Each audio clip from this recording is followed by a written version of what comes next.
spot that will air during the big game on Sunday, and it features a video game character we were first introduced to 20 years ago. And since then, it has earned more than $30 billion. I'm talking about Pokémon, that lovable little character that has been featured on everything from trading cards to TV shows.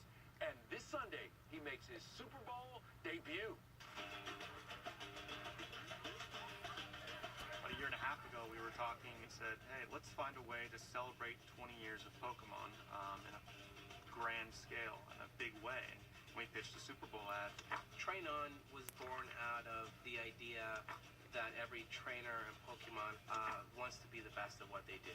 We wanted to take on the challenge of taking a brand that had been animated for 20 years into a real-life scenario, something that can tell a wonderful story, but also make a big splash of Super Bowl.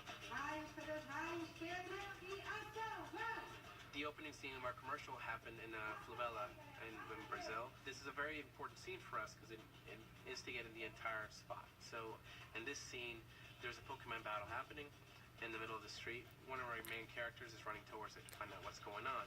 In order to marry those CG characters in the battle to our Favela location, we need to create practical effects as well.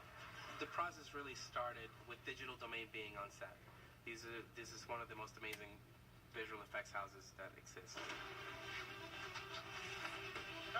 In a case of a shot like this one, we knew from the get-go that our background and our environment was going to be computer generated. So instead of actually shooting on a stadium and then change it to fit what the director wanted, we kind of steered them into creating it wholly in CGI. We decided to shoot it on a treadmill, and then what we do is we capture the motion of the camera from the live-action shot, and we create our computer-generated stadium in this case, and we put it in the back.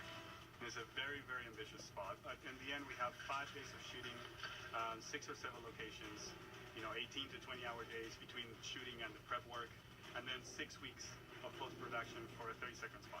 The crew was local, the actors were local, and we were the only foreigners, so it was a little tough for us to learn how to communicate with each other right away. And then just hold it, and you can all just say, okay, we're going to do this, whatever you say.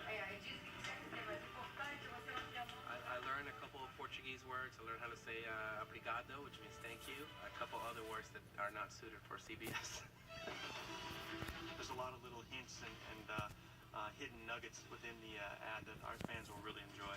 A company from Japan hires an agency from Los Angeles, who then hires a company from England, who then hires a director from Holland, and then we all go to Brazil to shoot with a Brazilian crew, Brazilian actors. So yeah, I think we have quite an amazing result, and true to the heart of Pokemon as a worldwide phenomenon that it is. And now a look at the finished product.